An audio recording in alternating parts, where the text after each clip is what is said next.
The three Empresses of Germany are often overshadowed by their predecessors, the Holy Roman Empresses. But the three women who wisely advised their husbands throughout their turns ruling the short-lived German Empire are just as fascinating. One was a natural politician, another had a reign of just 99 days, and the last was dethroned and fled her country. Here are their stories.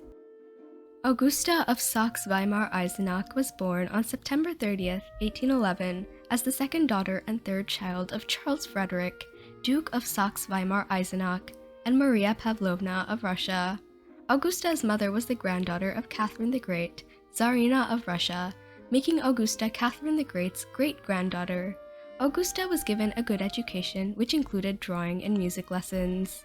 Augusta met her future husband, Prince Wilhelm of Prussia, when she was 15. He thought that she had an excellent personality, but found his sister, who had married his younger brother, to be more attractive. At the time of their first meeting, Wilhelm was in love with Eliza Radziwill, a Polish princess. Elisa was considered too low-born to marry Wilhelm, though his father, King William III of Prussia, encouraged their romance. Wilhelm was still very much in love with Elisa when he began looking for a different, more suitable princess to marry. He proposed to Augusta in 1828, though he wrote that while his fiancée was intelligent and pretty, he did not truly love her, saying that one could only love once. They married in June of 1829. The couple were content in their marriage, and the Prussian court received Augusta well. 3 years after their marriage, Augusta gave birth to their only son, Friedrich. Their only daughter, Louise, was born 7 years later. Augusta was a natural politician and participated in politics very much.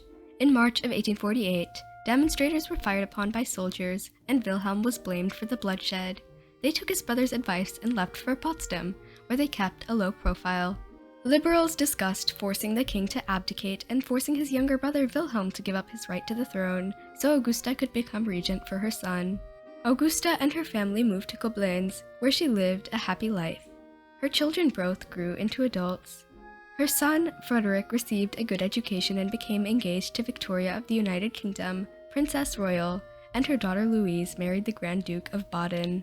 Augusta was fond of her liberal daughter-in-law, Victoria, and hoped that she would influence Frederick to be a more liberal monarch if he ever came to the throne. Frederick inheriting his uncle's throne seemed quite likely. King Frederick William IV suffered several strokes and was unable to rule. Augusta and Wilhelm returned to Berlin. He died childless not long after, and Wilhelm became the King of Prussia.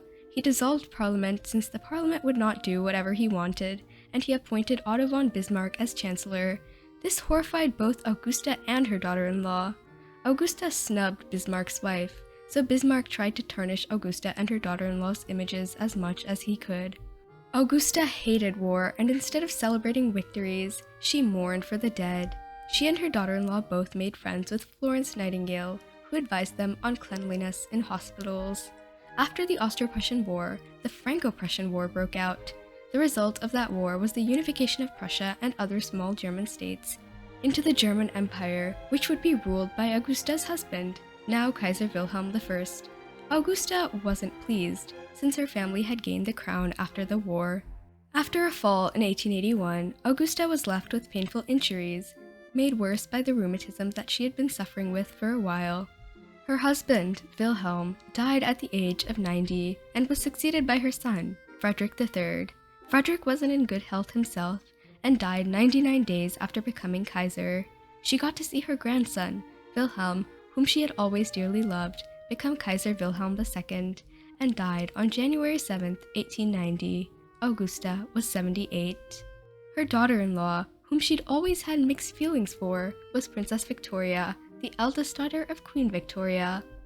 Victoria Adelaide Mary Louisa, Princess Royal, was born on November 21, 1840, at Buckingham Palace. She was the first child and daughter of Queen Victoria of the United Kingdom and her husband, Prince Albert. Until the birth of Prince Edward the next year, Victoria was heir presumptive to the throne. The Queen was disappointed at the birth of a daughter, and upon learning that Victoria was a girl, she said, "Never mind, next time it will be a prince." Vicky, as the Queen's daughter was known, was christened on her parents' first wedding anniversary. The queen did not have a particularly great education, so she was determined to educate all her children well. The result of this was a very intelligent young Vicky, who could speak French at just 18 months old and German by the time she was 4. She was taught many other things, such as history, geography, arithmetic, poetry, and music. Vicky idolized her father and grew to have liberal political views like his. When she was only 11 years old, Vicky met her relative, the brother of Frederick William IV of Prussia. He had 2 children with him while visiting Britain, his daughter Louise and his 19-year-old son Frederick, known as Fritz. Frederick was very impressed with Vicky's intelligence and character, and also fascinated with how the unrestricting life of the British royal family was so different from his own formal court life. Vicky and Frederick's parents were excited that the two were getting along, and were sure that they'd be married someday. Frederick visited again a few years later, and by then, Vicky was a teenager. In Berlin, the government wanted Frederick to marry a Russian Grand Duchess, which didn't become much of a problem for Vicky and Frederick. Vicky was 4 foot 11 inches tall, a little shorter than her mother, and was not considered remarkably beautiful. Queen Victoria worried that Frederick wouldn't find Vicky pretty enough to be his wife, but her fears were abated when the two got on as well as they had at the time of his first visit. Frederick asked to marry Vicky, and Queen Victoria and Albert granted their permission, though they said that they didn't want their daughter married until she was 17. Their engagement was announced in 1856, and they were married on January 25, 1858, in London. Queen Victoria wrote, "My last fear of being overcome vanished when I saw Vicky's calm and composed manner. It looked beautiful seeing her kneeling beside Fritz, their hands joined, her long train borne by the 8 young ladies, hovering round her as they knelt near her. How it reminded me of my having similarly, proudly, tenderly, confidently knelt beside my beloved Albert, in the very same spot." Vicky left London for Berlin before her youngest sibling, Beatrice, was even a year old. She found life in Berlin too rigid and formal compared to a relaxed time in London. The 17-year-old princess had to wake up early and stay up late to greet guests and attend receptions. She never forgot to write home throughout all of her royal duties. Vicky gave birth to her first child about a year after her marriage. After a very difficult delivery in which Vicky and her child nearly died, she gave birth to a son, Wilhelm, later Kaiser Wilhelm II. The delivery was so difficult that Wilhelm's left arm ended up being 15 centimeters shorter than his right. At first, the doctors reassured the couple that Wilhelm could recover, though it soon became clear that he wouldn't. Thankfully, the birth of Vicky's next child, Charlotte, would be much easier. Vicky would go on to have 6 more children: Henry, Sigismund, Victoria, Valdemar, Sophie, a future queen of Greece, and Margaret, a future queen of Finland. Vicky wrote of having her 8th and last child, Margaret. "For myself alone, a little girl is much nicer." Vicky's father, Albert, died soon after the birth of her second child, followed by the death of Sigismund a few years later, when he was just a year old. It didn't help the grieving princess that the press was beginning to paint Vicky as a foreign enemy. Vicky's father-in-law decided to dissolve parliament and make Otto von Bismarck the prime minister. Vicky, who had inherited her father's liberal views, was firmly against this, so Bismarck made sure to have the public believe that the princess was an enemy working for Britain. It got worse when her brother married Princess Alexandra of Denmark, while Prussia and Denmark were at war. Vicky was still very close to her family in Britain and turned a deaf ear to these accusations as much as she could. Following the Franco-Prussian War and the fall of the Second French Empire, Vicky's father-in-law was proclaimed Kaiser Wilhelm I, the first Emperor of Germany, in 1871, the 170th anniversary of the start of the House of Hohenzollern. Vicky and Frederick rejected anti-Semitism and made public appearances at synagogues. When there were efforts to take away the rights of Jews, Vicky wrote of how ashamed she was that people would even think of taking away the rights of fellow citizens. In 1887, Vicky's father-in-law, the Kaiser, died at the age of 90. Her husband, Frederick, was now Kaiser Frederick III, but he was not in very good health himself.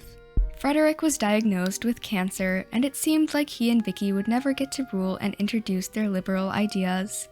The crown would go from one conservative Wilhelm to another conservative Wilhelm. Still, Frederick was now emperor and Vicky empress.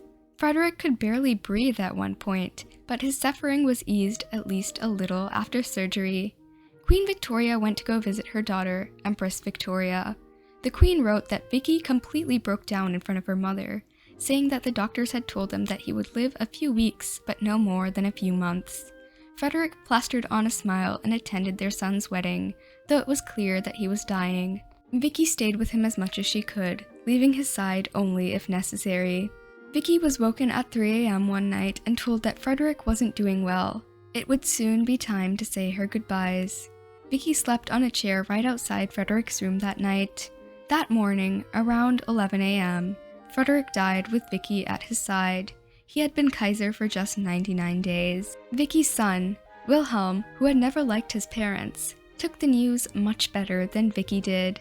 Wilhelm immediately had his parents' room searched for incriminating documents, but didn't find what he was looking for. He arranged a funeral for his father and ordered an autopsy. Wilhelm wanted Vicky out of the way, and she knew it, so she had a country estate built for her. She had it named Schloss Friedrichshof, after her beloved husband. Vicky lived with her unmarried daughters, Victoria, Sophie, and Margaret. But Sophie married the King of Greece, and Victoria and Margaret got married soon after, leaving Vicky a lonely old woman. Her granddaughter, Theodora of Saxe-Weimar-Eisenach, would often stay with Vicky. Vicky continued writing to her mother and was still close to all her English relatives. Vicky soon fell gravely ill and wrote to her daughter, Queen Sophie, "The attacks of pain so violent, the struggle for breath so dreadful, when lying in bed or lying down, most distressing." Vicky's condition deteriorated and she was in a lot of pain. She died on August 5th, 1901, at the age of 60 at Schloss Friedrichshof. She left the estate to her daughter, Margaret. Vicky's son, Wilhelm, had fallen in love with a beautiful princess, who just happened to be his maternal first cousin, to whom he wrote many love poems. Princess Elizabeth of Hesse and Bayern, though, was unamused and rejected him. After Elizabeth's rejection, Wilhelm was determined to marry. At first, the imperial family was reluctant to allow him to marry the woman he chose, but they relented in the end. And so, he married Princess Augusta Victoria of Schleswig-Holstein. Augusta Victoria, known by her family as Donna, was born on October 22, 1858, in Dolzig Castle, Brandenburg. She was the daughter of Duke Frederick VIII of Schleswig-Holstein and Princess Adelheid of Hohenlohe-Langenburg. Adelheid was the daughter of Princess Theodora of Leiningen, the half-sister of Queen Victoria. Augusta Victoria and her future groom were both great-grandchildren of Queen Victoria's mother, among other relations. After Wilhelm was rejected by Princess Elizabeth of Hesse and Bayern, he chose to marry Augusta Victoria instead. The imperial family was originally against the match, but Otto von Bismarck supported it, so the family was forced to agree. They married in 1881. Augusta Victoria and her mother-in-law had mixed feelings for each other, and she enjoyed snubbing Vicky in small ways. Augusta Victoria and her husband had 6 sons and 1 daughter. Following Vicky's husband's death and Wilhelm's ascension to the throne, the new empress would find herself quite lonely without her husband. Her only companion was her mother-in-law, and so they got along for the last few years of her life, and Augusta Victoria was at Vicky's bedside when she died in 1901. Augusta Victoria never got along well with her sisters-in-law, especially Queen Sophie of Greece. When Sophie announced that she would be converting to Greek Orthodoxy, Augusta Victoria was appalled and told Sophie that she would not be allowed to enter Germany and that she would end up in hell if she did. Sophie replied that Augusta Victoria had no say in the matter, and the empress was so shocked that she gave birth prematurely to her final son. Augusta's only daughter, Victoria Louise, fell in love with Prince Ernst August of Hanover when he was at the German court to thank Kaiser Wilhelm for sending his brother's body home. Victoria and Ernst's families had been enemies since Ernst's family was dethroned when Victoria's family annexed Hanover. This Romeo and Juliet story had a much happier ending, and the two were married and had a happy life together. Victoria and Ernst's wedding was attended by Kaiser Wilhelm, of course, but also by King George V of the United Kingdom and Tsar Nicholas II of Russia. After that, the 3 cousins started World War I. After the war, Wilhelm was forced to abdicate and the family fled to the Netherlands. At first, Queen Wilhelmina of the Netherlands was reluctant to grant them asylum in the Netherlands, but she eventually did, though she never visited the family. The family lived at Huisdoorn, but Augusta Victoria didn't stay there for long. The stress of it all was too much for the exiled empress, and she died on April 11, 1921, aged 62. Augusta Victoria's remains were allowed to be transported back to Germany, but Wilhelm could only accompany her as far as the border since he was not allowed to enter the country. Wilhelm remarried to a minor German princess, Hermine, who was nearly 30 years his junior, not even a year after Augusta Victoria's death. The three Empresses of Germany are fascinating figures. The two Augustas who married the two Wilhelms, and the one Victoria who married a Frederick. One was active in politics, one was an outspoken liberal, and the other had to deal with the stress of exile. They all deserve to be spoken of more.